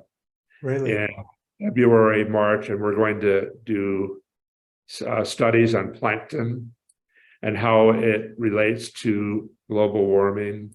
And I'm going on a Russian trawler, a Russian icebreaker with a Russian captain. And I'm really looking forward to it. We just got the flag, so we're sanctioned by the Explorers Club. Mm-hmm. And I love Angel, and she's an amazing oceanographer and scientist, and Petra, they're both amazing people. Angel's my vice chair. Petra, I just sponsored her, so she's a new member of the club nationally. So that's what I'm really into now. And I love to go out. I've always been an explorer. The reason I got into the Explorers Club is I was the first person to summit Tofua. And That's the Tonga, Hawaii, right? yeah, and that's because I went up there and I wanted to see where Mutiny and the Bounty took place. And it's a active volcano with a hot water lake. And I found a crazy bush pilot and paid him a bunch of money. It was a bush pilot from Alaska, but had the medevac service contract with the Kingdom of Tonga. And we landed in this hot water lake, which we almost didn't get out of. And I summited this active volcano, and it was active. It was crazy making that I did. So landing in an active volcano on a lake isn't enough. You had to also go scale a mountain, basically. Yeah. So anyway, it's good fun. And it was very humbling when you're out in nature. Like my friend Enzo Baracco is a world-class photographer, has a new book coming out on the Galapagos and did this book in Antarctica. He explained it to me the other day when I was with him at Los Angeles. He goes, Antarctica will change your life. So I'm really looking forward to that. And, he did a series of photographs in Antarctica of dying icebergs and things like that. So it's more interesting in a way because you're out with nature, than the politics of tribal art collecting and dealing, Yeah. And it's become political. It's become very political. It has, but in a way it also hasn't. You and I roam in different regions of the whole tribal art market. And I still see a lot of very excited collectors, people. I have a small network of people. We talk, we discuss, and we share pictures of what we found and the That's things. terrific. But it's not world-class material. But that's not a problem. But hold on. You know what? You can still, I find things that are so beautiful because I have a lot of other areas that I collect, and I can still find great beauty. Definitely. Something that you would most people would dismiss, right? Yeah. And it's not about the price. No. I have a lot of objects that I really enjoy. To give you a small example, I like Ibejis. I like them, but I like the stranger ones. It makes me happy. Yeah, so that's your deal. So it's blissful for you. By the way, just a side note, I was in Los Angeles a few months ago. I'm not going to say who the collector was, but he had, I don't know, maybe I'm out to lunch, but he had maybe 1,000 Ibejis on one wall. It was like, wow, an Ibeji statement, right? But anyway, but I know there was a Dutch collector, woman, Ursula Voorhouse, and she had an entire wall. She had an entire house filled with art from Nigeria and Ibejis. It was that's terrific. And you know what? That's your bliss. But I'm not going to say this to be a shit, but it's pretty interesting. And this is not focused on you, but you know what? This nonsense with this stone the other day from Nigeria. I want to find out, did they have laws in the book in the 60s? And do they have export permits for Ibejis? I'm not being facetious, but it's sort of silly, right? All of it's rather silly. It is very silly. And I think perhaps with the stone, there's a difference because it's archaeological material. Maybe there is some kind of difference there, but if there's two things. If you're going to take something back or you're going to give something back, fine, then do whatever you have to do. But don't put a replica there. There's no point. The people, let's talk about that. Now, if I went in the other room, I have a cast figure made of resin of one of the most famous Hawaiian sculptures in the world. It was made by Bishop Museum for one reason, to send it out in I can't remember, some type of education thing with students or something. Yeah. It was found in the dumpster of Bishop Museum. And and I think the foot was off of it or something. I bought it, paid a bunch of money for it. But anyway, the deal is making a resin copy today and putting it in the substituted wherever it is, somewhere, was it Virginia or something? It's ridiculous. Just really stupid, right? And I want to see the original objects. And there's a lot of progressive people. I'll give you a really great idea. one of my one of the best museum directors, if not the best museum directors in the world, I think, is Michael Gunn, who's a friend of mine at LACMA, a good friend. And you know what? Mexico, and I may get this wrong, so if Nancy or other people are listening, I'm gonna make a disclaimer, I may get the story wrong, so excuse me. But I think basically LACMA has a great collection of pre-Columbian, right? Important pre-Columbian, a lot of Proctor Stafford stuff that was gotten in the 60s and 70s. And so Mexico was like, sort of like, well, we want this material back. Mhm. So you know what they did? They made a joint exchange. Yeah. And so it's like, if you want something from us, we want to be able to borrow from you. And it's like two museums as one, right? Which is tremendous, Yeah. right? And and West Mexico or Mexico, I love Mexico. It's one of my favorite places, especially Mexico City. But there's so much material. The museums are just filled with it. Like West Mexican figures or things like that. So this thing of like, oh, all the material's got to go back to Mexico, rather silly. They can't show what they have. And again, the objects speak for the culture.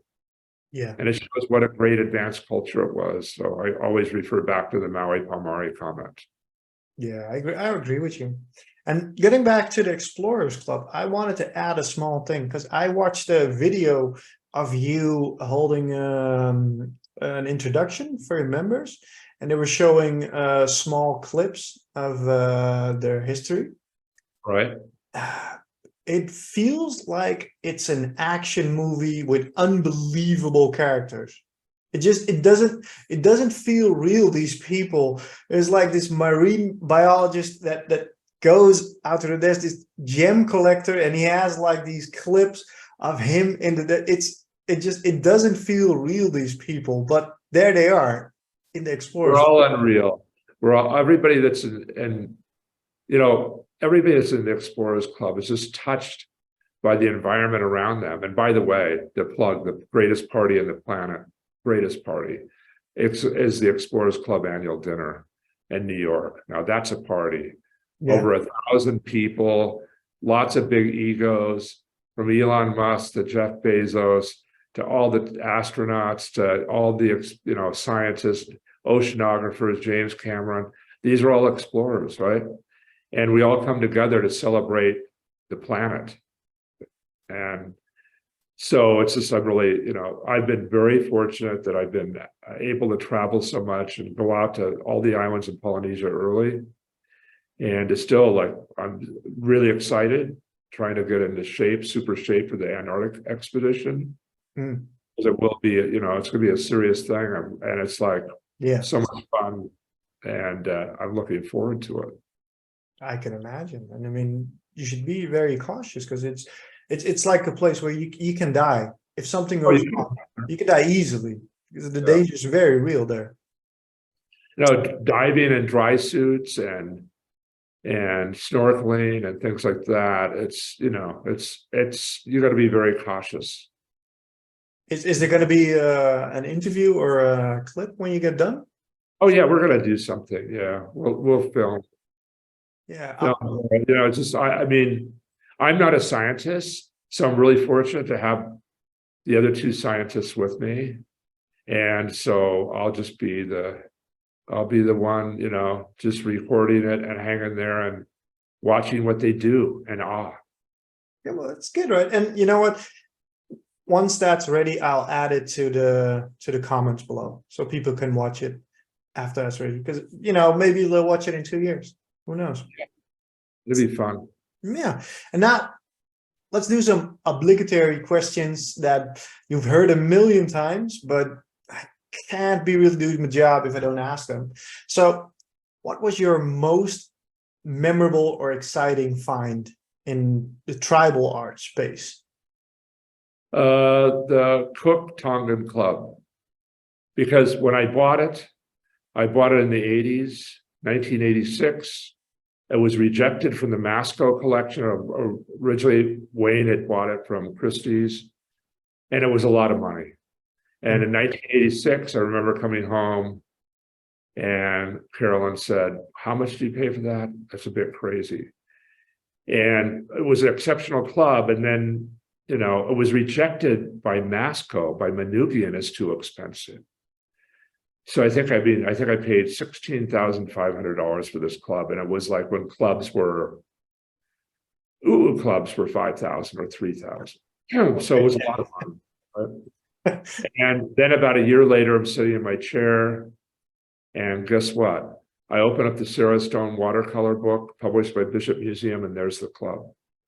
Wow. So with a lot of research, we found out that, I've been given by the Tui Tonga to Cook on the second voyage.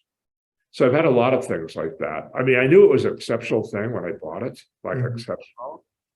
So that was probably the greatest find. I mean, I found a lot of things over the years, misattributed. Yeah. A show in Albuquerque, New Mexico, I bought a 18th century Niihau gourd, a great one, a 10 plus, as a Sioux water bottle. And even my son, who was walking with me, goes, "Oh my God, Dad, look at that." I go, "Yeah." And it's for a couple $100, but it's not all about money. But No, so but the greatest finding the Sarah Stone Tongan Club. And by the way, that's got more air miles on it than most people, because I've lent it to so many shows. It's been out sometimes for 2 years at a time. and what was more exciting, finding the club or finding the history? History. Yeah, right. It's all about history, isn't it? In the end. In the end, it's all historical. And you know what? I'm constantly going through my library and referencing things. And occasionally I'll find something else too, like an odd piece that, a Marquesan pipe I had was found by Raton in a show in Paris, I think in the 30s. So you just never know. It's just, you know what? That's why we do it. I'm more into the history of the objects and the culture of the objects. I don't look at them like trophy pieces. The problem is, especially in Europe, it's all about the money. It's all about the trophy. It's all about, is it like, like you're going out on a hunt and hanging it on the wall, a taxidermied head. Well, to be fair, you can't say all of Europe is like that. I'm in Europe. I'm not like that. And No, well, let me put it this way. You're right, absolutely correct. I'll put it mainly in Paris. Right? Well, I'm not going to say that you're right, but I'm also not going to say you're wrong. But there is the money aspect of it. And I think the amount of true collectors, there's not a whole lot. Well, first of all, there's very few people that understand the quote object and how it was used in that culture. One, there's a lot of tin eyes out there, and I really believe in aesthetics. You either get it or you don't get it. And I think aesthetics are driven by the natural environment too, because I was really early on out in the natural environment. I was an Eagle Scout, all that type of stuff. And I always loved the natural world. So I think that plays into it. But, and I'm sort of picking on the French, but you know what, they deserve to be picked on, but that's okay. Yeah, but the thing with the French is they do have a certain sense of style that, well, at least here we don't have. They have something. The Italians have it. The French have it. We don't have it. Let me tell you this way. I love Paris. I love going to Paris, right? I love going to Italy, but they're an old culture. And the US, I mean, these cultures are ancient. I mean, we're just a 200 plus year old culture in the US, right? So we don't have deep roots, but nothing but a great meal or going into the bar at the hotel and having a great drink, where I used to go there in the early days with lots of famous rock stars. And, Paris is one of my favorite places. It's just like, what, I try and ignore and just keep out of the politics. People know how I feel. And I'll buy something and, go from there. I have two very close French dealer friends. So, but Yeah. they're a couple. I like, honestly, I like the French, and I like French dealers. They always have some nice things. And in Paris, I love the flea market. It is my favorite. I always go there. Yeah. I buy a lot of mid-century stuff there. I bought great century that I paid a fortune to ship back. So I'm very pro France, but it's an old culture. I just get tired of the politics of the French dealers, right? I mean, I wouldn't want to have a gallery in Paris, man. Those guys have to work really hard because there's so much backstabbing, you know, it's just like a bit crazy. Well, I'm lucky in that aspect that they honestly don't care about me. So I don't get any of the backstab. It doesn't reach me. They're like, well, that's good. Bye. Go away. You know, they're not friendly either. Most of them. I know some French dealers who are really, really stand-up guys, to be honest. But Oh, there most are. of the times, they're almost upset when I enter. Yeah, well, a lot of them, except for a couple, are upset when I enter, but that's okay. Yeah. And of places I won't enter. How's that? It's gotten so bad. So I just don't know what, you know, it's all about happiness, right? Pursuit of happiness. And you know, it's supposed to be a joyful experience, right?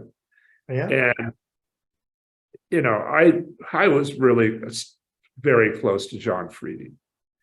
And Freedy, so many dealers like the Sheikh or like Ziff made millions and millions and millions and millions of dollars off them. John was a true collector, right? But he used to say, I don't care who has it. I'll buy from the devil, right? And I go, John, I'm a bit different, right? Nothing's that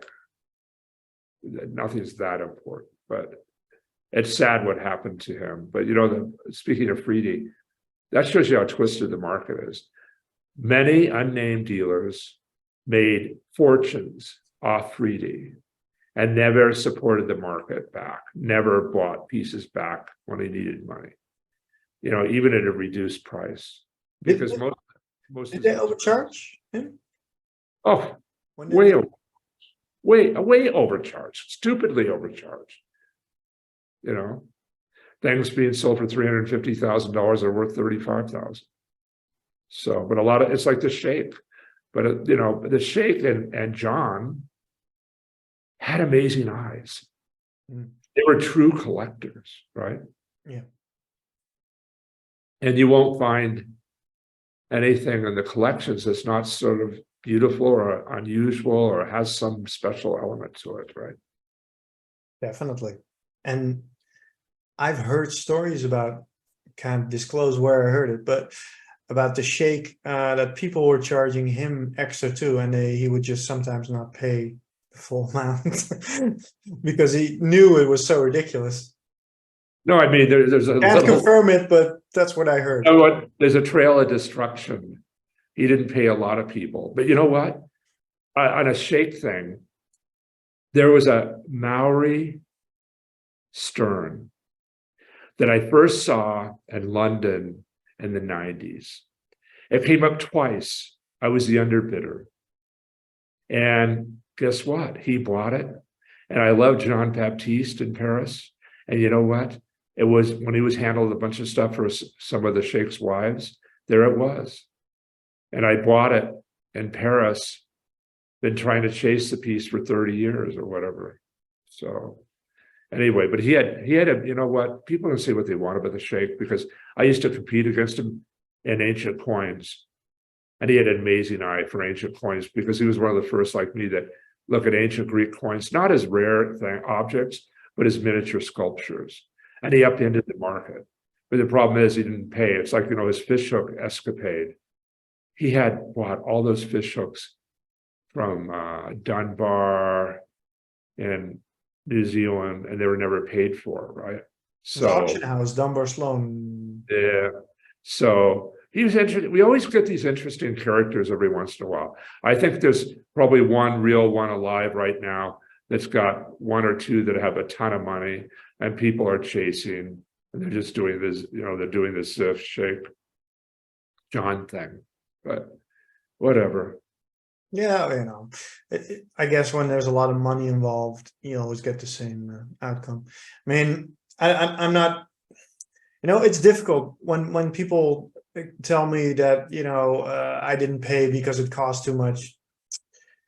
You know, if you, on the one hand, yeah, you shouldn't overcharge people. On the other hand, a deal's a deal. Yeah, but you know what? He made a lot of people rich, just like John. And there was, you know, tax structures involved and all sorts of stuff. So I don't know. It just, there's always, I mean, I'm old enough to have been through all this, right? Yeah. For the first one was Ziff, Bill Ziff, and then it was, well, John was always around, and John was so full of himself, right? He was his own worst enemy, and I feel really sorry for him today, but he built a great collection. Honestly, And yeah. thank goodness some of it's still in San Francisco. And then the Sheikh, I have never seen an object the Sheikh bought that wasn't beautiful. So that takes eyes, It does. It does take eyes. And he understood, and I know from people that dealt with him, because he was introduced to me by a certain auction house, right, that he was interested in buying the collection. And I said no. And but I can tell you one thing, he did know his stuff. He studied. I remember somebody goes, a certain dealer in Paris who I like, he goes, you know what? You know how much you could sell your fish hooks for? You'll never see that type of money again. Because I just like fish hooks, whatever. Like the Sheikh, you like fish hooks, they're like little gems, right? Yeah. And I actually turned down some serious, like 50, 100 grand for a fish hook. And I don't want to sell them. I mean, but that will never happen again, right? But they're still little gems, little jewels, right? You never know. But, right? I mean, it ebbs and flows, I guess. yeah, but the problem is we don't have a lot of young collectors. So that's going to be I think that will be the biggest, these are the biggest challenges for the market. Not a lot of young collectors. Unmindful repatriation issues. And you know what's crazy is I posted that thing that was written by Kate Fitzgibbons about the new EU regulations in 2025. I read it, yeah. So why aren't the European dealers pushing back, or European collectors? That's going to take half the market out, just like the Stop Act. The Stop Act, which is now passed, we don't know how it would be implemented, is now basically made it impossible to send Native American material to Europe. Yet the biggest collectors in the world are the French for Cachinas, right? And for Esquimaux. And I mean, it's always been a favorite. I mean, Julian and his father did amazing stuff with the Cachinas, right? And they made a market. And of course, it's all tied to surrealism, but they were great. I mean, Julian's a great scholar on Cachinas, right? So how's that going to work, right? So there was all that material sort of locked up in Europe. And when the new EU regulations come in 2025, it's so onerous. I mean, you're going to take 7 photos, measurements, complete provenance, every transaction is known with a piece. But, I sort of saw some of this coming. And that's why I got a lot of crap in the beginning when I published the Polynesian book, which is, by the way, on the record, that's only 30% of the collection, but in the Polynesian book. But I put a provenance area in the back, and people go like, why'd you do that, right? Well, because I believe in provenance. And if you can check my book, and you could, there's things that says, like in a Mark Blackburn, it goes, like, found in a flea market at Brimfield in 1986. Mm-hmm. Well, that needs to be recorded, especially today. So I understand completely, but I can tell you something about, you're asking me why don't people contact the European Parliament and that kind of stuff, because in Europe, there is not really, the representation isn't really as straightforward as it is in America. I'm telling you, there's no way to you could probably send an email to somewhere. They don't. No, you could be, I proposed a conference. I actually proposed a conference at UNESCO headquarters, right, to talk about these things in Paris. And I was close to getting it done and have like a panel from all over the board. But, the problem is, and this is not a nice thing to say, but it's the truth. You know what? People are willfully blind. And they don't understand it. This huge freight train is coming their way. And you know what? I don't care for myself having this huge collection, because it's going to go, and it's going to go institutionally. But, they should be concerned about their collections. They should be concerned about their inventory, and they should at least try and engage. And you can talk to people in UNESCO, you can talk to your legislators, and people said the same thing in the US. Well, I got stuff, read on the Hill into the federal record, but you have to be active. And it just blows my mind that nobody's saying anything. Well, It's like, really? to be fair, you sent me the article. I didn't know. I mean, I know, but I was just saying, I sent it out to make people aware, right? Because 2025, if you put enough pressure on the EU and actually have, I mean, I don't want to bore you, but I've had lots of meetings in London and Paris with important people, but, trying to have a mindful conversation about this. But this is a freight train headed your way, and it's not good. And, like, for instance, no American dealer will ever be doing parkour. no, it's not possible. It's too onerous, right? And right now, I mean, I did parkour, what, 2 or 3 times in when was it? Early 2000s. I mean, don't hold me to the years, but anyway, I did it. I'll look it up. I'll find it. And it was expensive.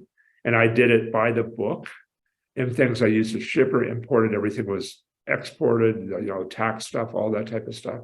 Yeah. But if I was an American dealer under the current economic climate, there's no way in hell I'd exhibited parkour ever. Yeah. Because there's a lot of stuff I think that could happen. I think the same applies to European dealers in San Francisco. Oh, let me tell you something. San Francisco, you're right. Going in, everything is very difficult. And you know what? I'll give some people some advice. All you've got to do is have your paperwork in order.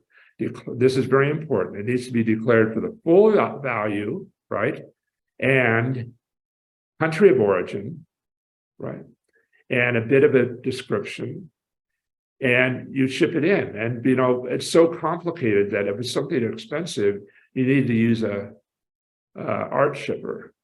Like I've always wanted I've always wanted a great Gandhara head, and always wanted it. But they're so complicated, right? It took me 2 years to get the import permits and export permits to do it, but I waited 2 years, right? Yeah, it takes 2 years, but it also takes a lot of money. I mean, all the art shippers and all that. They're expensive. Yeah. I used Masterpiece for years. I will never use them again because I had a problem with them. But it's just, look, it costs money to play the game. Yeah. And these ideas of, these, I will call them on the record idiots that think that you can carry something in today and not report it. That's stupid, right? And it's stupid for the collectors, stupid for the business, just stupid for everybody, right? So yeah, for sure. And I think the trade between the EU and America is going to either diminish or only exist for the very high end, because all the processes it takes, if you're going to get an export, it's not going to work. And there's 2 things in Europe that could happen: or everybody just ignores the new rules. It's very possible. It happens a lot. Or it's just going to be the end of the exporting of that stuff outside of the EU. So people, it's like, I figured it out the other day. I've been on this issue for 20 some odd years and warning people. And they all look like I'm sort of some crazed madman, right? And now it's actually happening. But do you think any objects today should deserve more praise for object class or whatever? Yeah, some ethnography, because I get in this debate with a couple of Europeans. What's the difference between art and ethnography? Well, in the case of Polynesia, I'm speaking, or like South African, or even all over the continent or different areas. I'm drawn because I collect mid-century and I like clean lines. But like, there's so many beautiful objects that are labeled as ethnography, like headrests, bowls, things like that, that people just sort of dismiss, right? And oh, they're not sculpture. Well, they are sculpture, right? And in a modernist sense. But I think that's one of the areas that's often dismissed or like, oh, that's not important, you know. But look at some of those shapes and forms. I mean, spending time with George Ortiz, we used to talk about a Matty dish and how wonderful, how artistic it is. And I'll never forget he had that great Matty dish with, what was it, a centipede or something in the center. But it's just a shape and form. But what a beautiful shape and form. But then again, I'm drawn to, you know, minimalism now, and I like clean minds and things like that. So that's good. How about classes, weapons, masks, figures? Well, thank goodness, but thanks goodness to Steve Hooper and the Venice show. Now clubs are not just clubs. I mean, you know, I've been around so long that I remember going to the UK and there'd be like an umbrella stand in the corner right over there, and there'd be clubs in it, right? In fact, people don't know this, but I had so many clubs in the 80s because I would buy them. You could buy a great club for £200-300, right? I'm so jealous. When we moved, with Terrence Barrow, I took all my duplicate clubs and we did a really nice presentation, and now they're all in Osaka, Japan, and the Ethnography Museum. But anyway, I think shape and form comes to clubs too. And people go, oh, there's a club to beat somebody over the head with. In many cases, yes. But a lot of them are, you know, signs of insignia, so, you know, chiefly status pieces. And Steve did a lot of that. And, you know, that book, the Venice book, is quite eye-opening for a lot of people. So I think clubs, I mean, masks and sculpture, that's the classical way of people collect, right? Yeah. So we don't have, you know, masks. The greatest mask I ever had is Udo's Mortlock mask, right? And every time I've been to his house, I remember when Kuhani, my son, was going to, working for Peter Zumthor, the architect in Switzerland. So I was going to Switzerland quite a bit. I remember going to Udo's house. He's such a gracious host, him and his wife, Wally. Great collector, really great, terrific collector with great eyes. He always said, look what your dad sold me, you know? And it's big, it's one of the greatest Nuporo masks, Mortlock masks in the world. So I don't have a lot of experience with masks. I still do buy the odd thing and put it on the website, but those are classical. That's what most people collect, right? But I think clubs and items that we deem as ethnographic, some of them are coming into their own, right? So just take like a beautiful Polynesian headrest, or a Zulu headrest. I mean, Carl Nell is a dear friend of mine, and he's selling his collection through a dealer in New York. But I mean, the shapes and forms, the elegance are like, look at this. Behind me is a Ruarutu stool, right? A Ruarutu chief stool. That's modernism at its best. You know? Yeah, it's very modernist shapes. Now, I think you see that a lot in Polynesia, actually. It's old, but it just looks like modern art. It is. But it's also probably, and you know what? When you go out to a coral atoll, or I've been really lucky to get to some really remote islands, like really remote. You feel that environment in these objects. You know, you have a sense of it. So, yeah, maybe a spiritual power, something. Yeah, you know, I spent a lot of great time, and I've had great, you know, adventures in the islands of Polynesia. So, well, maybe one day I will have the chance to experience it myself. Would be nice. Any tips? Where should I go if I want to go and avoid the mass tours, but find the authentic Polynesia? Where should people go? Tonga. Tonga? And go to Hapai and Vava'u.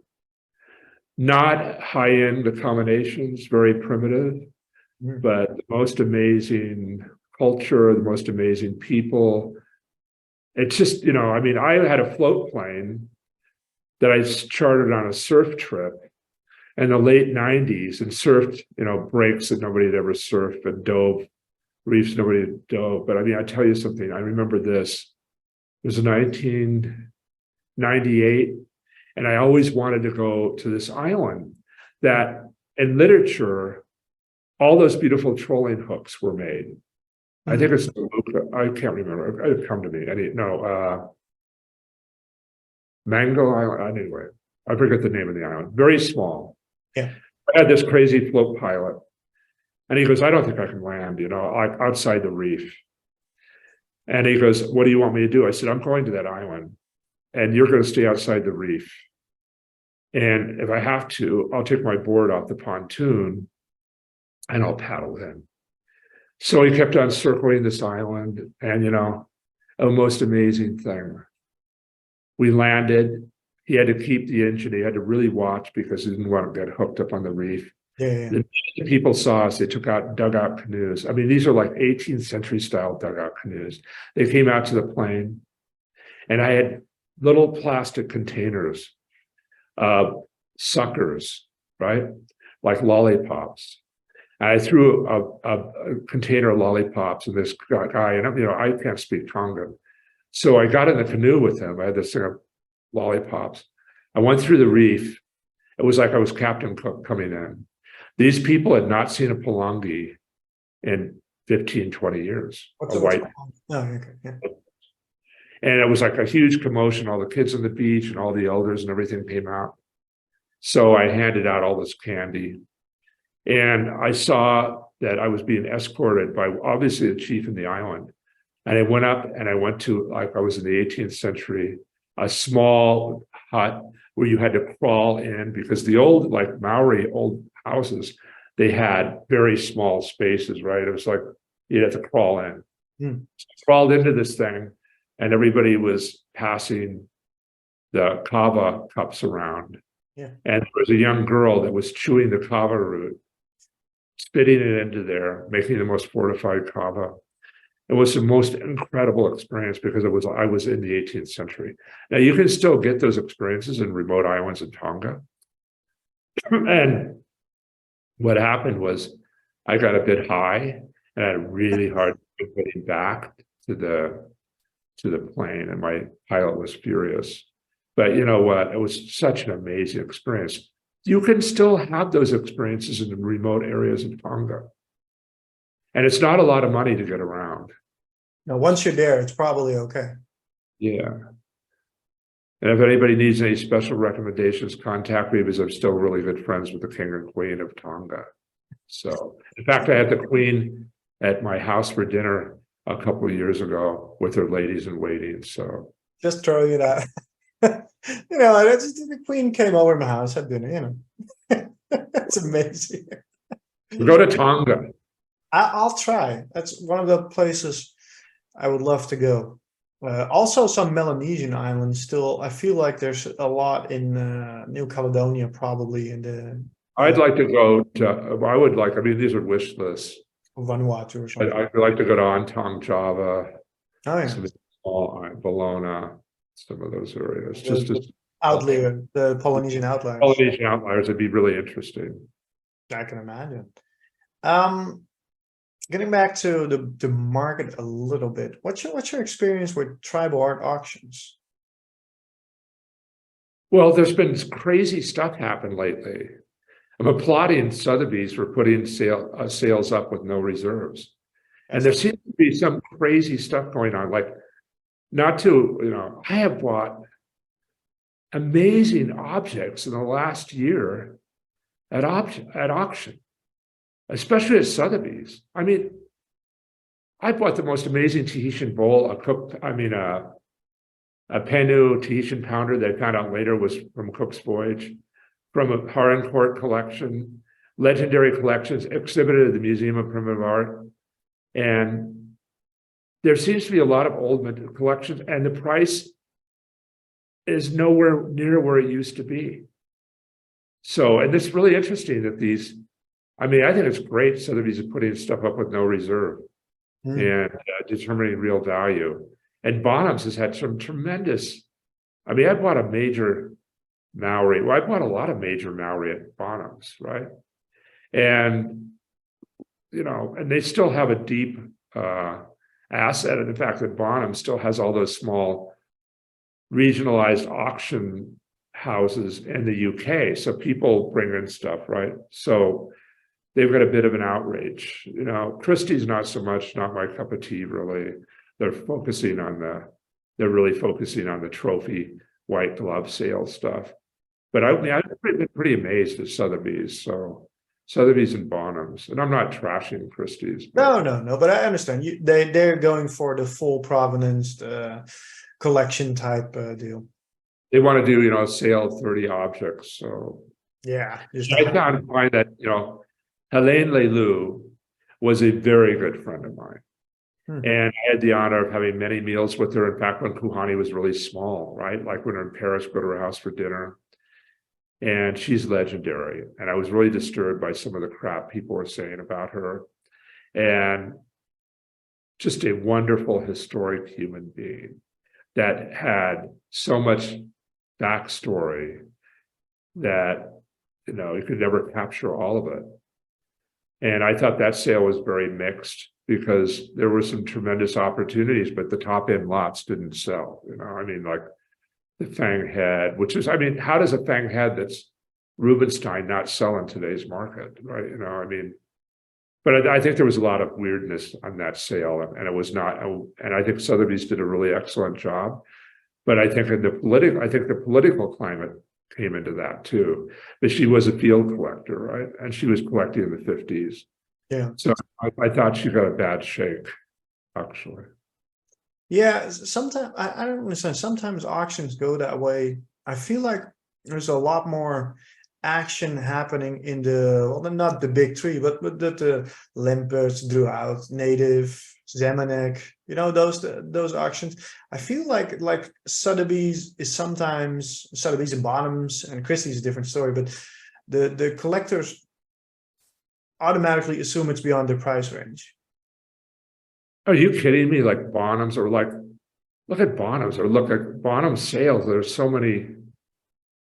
Well, I bought things after the sale or in the sale that I put on my website, right? I bought look at the Sotheby's sale. I just bought 2 great Tahitian pieces for, a fraction of what I would have paid before.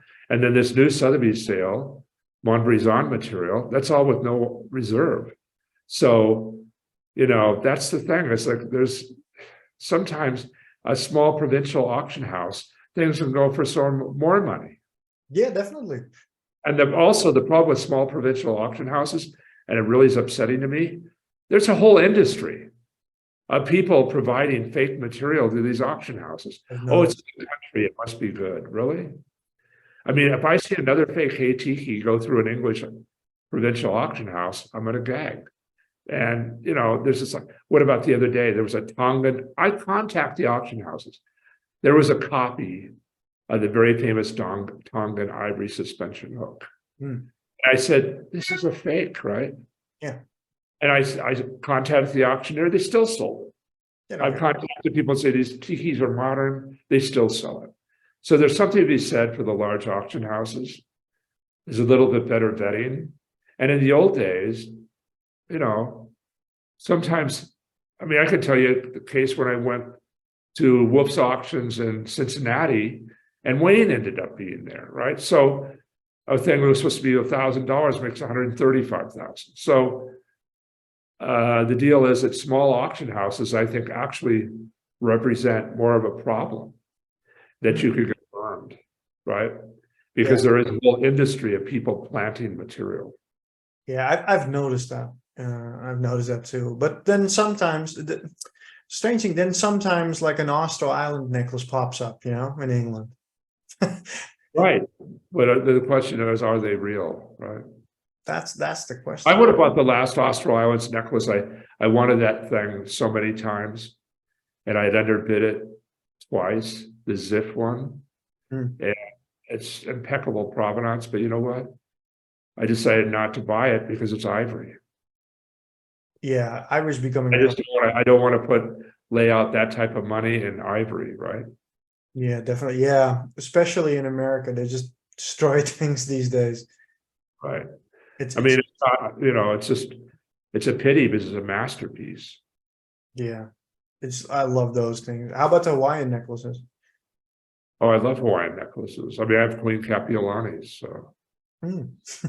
And how about selling at auction? Any tips there? Sell with a good auction house, put it in at a low estimate. Good auction house, you mean a famous tribal art auction house, the big ones? Like Sotheby's, Bonhams, Christie's.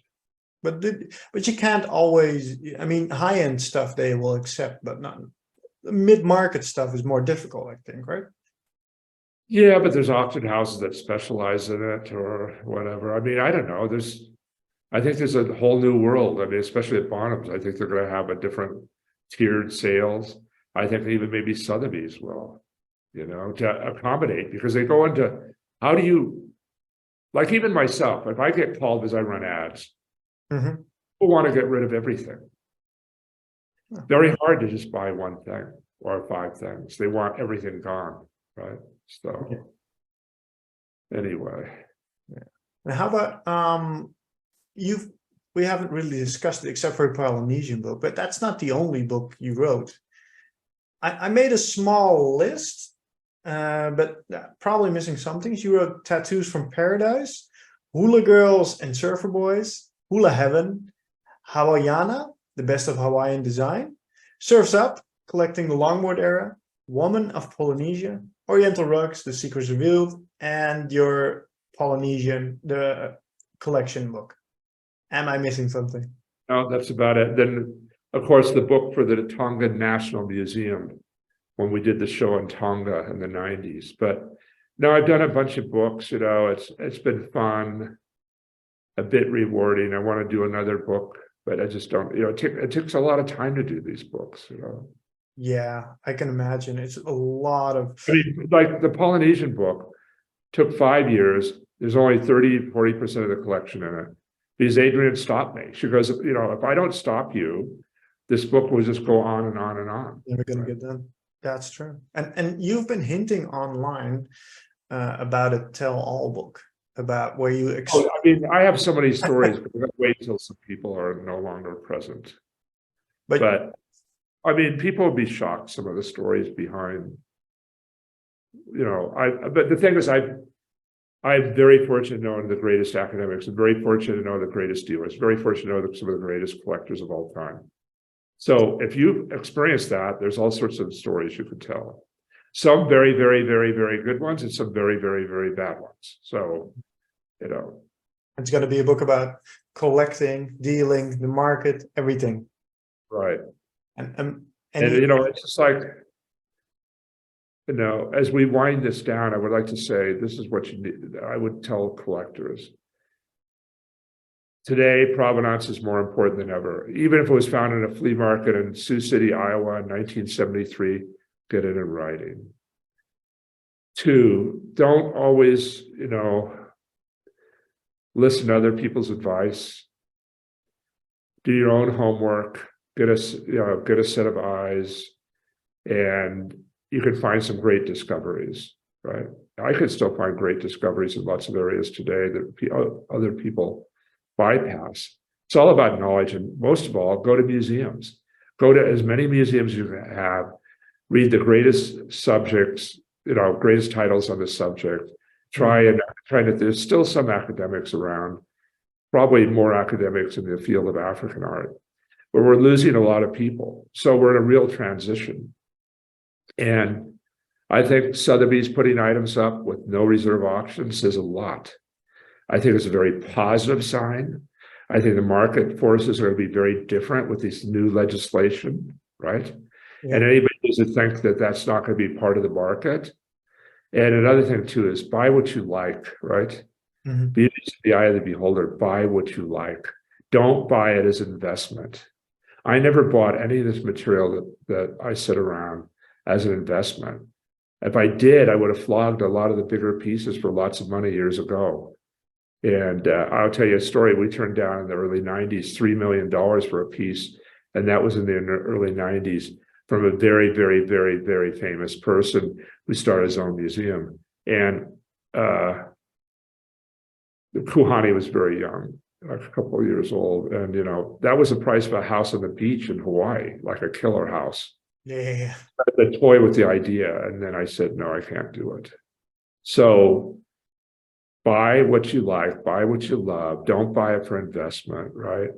Do your due diligence. Make sure you get a provenance of whatever you buy. I don't care if it was found in a flea market. That's Yeah. it. Fine, great, right? Mm. If you're importing and exporting, full value, full declaration, right? And if it's expensive, use an art shipper and be patient, right? And just hang in there. But we're going to go through a lot of changes, good and bad. So Yeah, I think so. And I also would like to add that if you're a starting collector these days, I would it's probably a very bad advice, but I would try and don't focus on one subject too much, because it'll get very expensive for you. be eclectic. Yeah, be There's eclectic. for instance, this is sort of silly, but people don't know this, but I buy gold weights. Gold weight. Because they're miniature sculptures, right? And I bought some remarkable gold weights at Tribal London. And maybe I paid 500, 1,000 euros, 1,500 euro, 1,500 pounds for absolute masterpieces. They're small sculpture, right? Yeah. It's terrific. You put them on a shelf. And of course, my artist friend, Tom Phillips, that's what he collected. But I mean, there's all sorts of areas, right? So don't, I'm a coin collector, a coin dealer. Coins are purchased like you got to get every coin in the set, right? Yeah. I've done a bit that in Polynesia because I'm missing certain things that I would really like to own. But What are you missing? What are you missing? What? like a Dream Piece Cook Islands figure, a Rarotongan god, probably. Fisherman god or Yeah, Fisherman's god. not Fisherman's god and an Austro Islands drum. Yeah, cool. Well, if anyone out there has one, Yeah, you can call Mark. yeah. But I mean, it's Austro Islands drum, Rarotonga Fisherman's god. So that's about it. But I find great enjoyment out of some of the smallest objects, and it's not because they're expensive, right? Yeah, definitely. And You collect, unless you want to be, a cookie cutter collector like me on Polynesia. But my main interest is Polynesia, but I collect coins. I collect boomerangs. People don't really know. I have the best collection of private hands of Casas Grandes pottery, which I bought since I was a teenager. And what else do I collect? And really beautiful antiquities.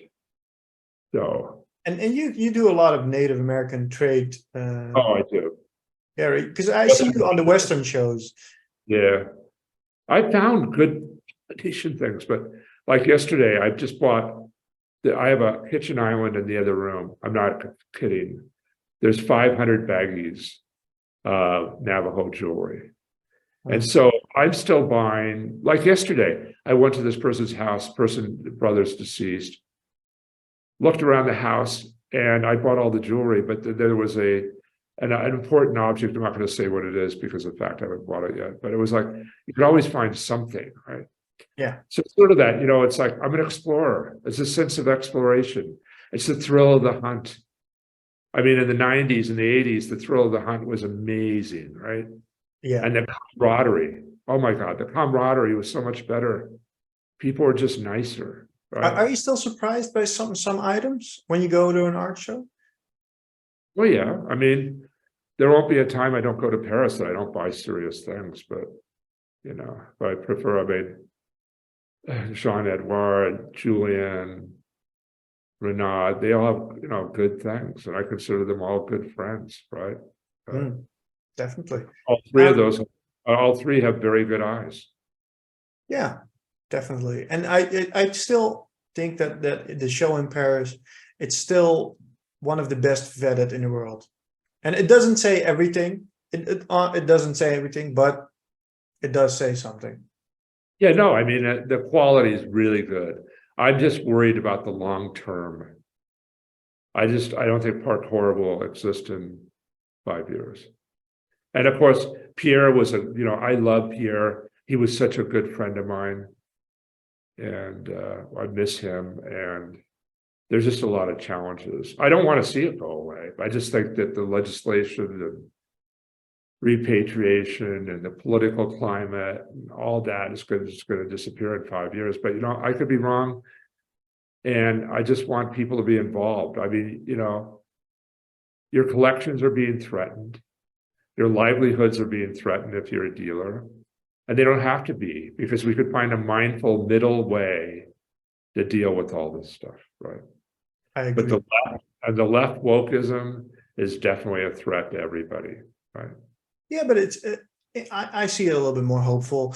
It comes and goes, it's leaning a lot to that side now, but you get some backlash and it'll even out again. And in my opinion, perhaps things change. Maybe some fairs will go away, but some new one will. Oh, by the way, my favorite fairs in the world are Tribal Art London, which no longer is going to happen, and the Albuquerque Southwestern Show. And with that said, my computer is going to die in about less than a few minutes. So yeah, let's round it up.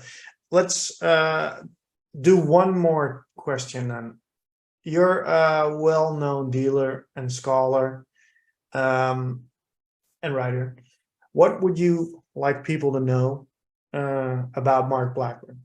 What would you like to know? In 100 years, what would you like them to know? That I was a passionate collector that was deeply involved in the indigenous cultures of the world.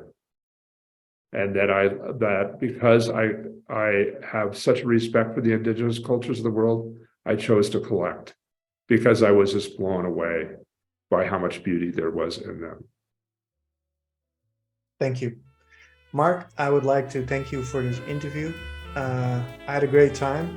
Perhaps in the future, we can do something like this again, but I think you have to go to Antarctica first. Do something after Antarctica, so we'll do something, okay? Have a wonderful time there. Be very safe, be careful, and I'll drink something there for me. Oh, I will. I'll give you a toast. Yeah, okay. All right, Julian. Thank you very much.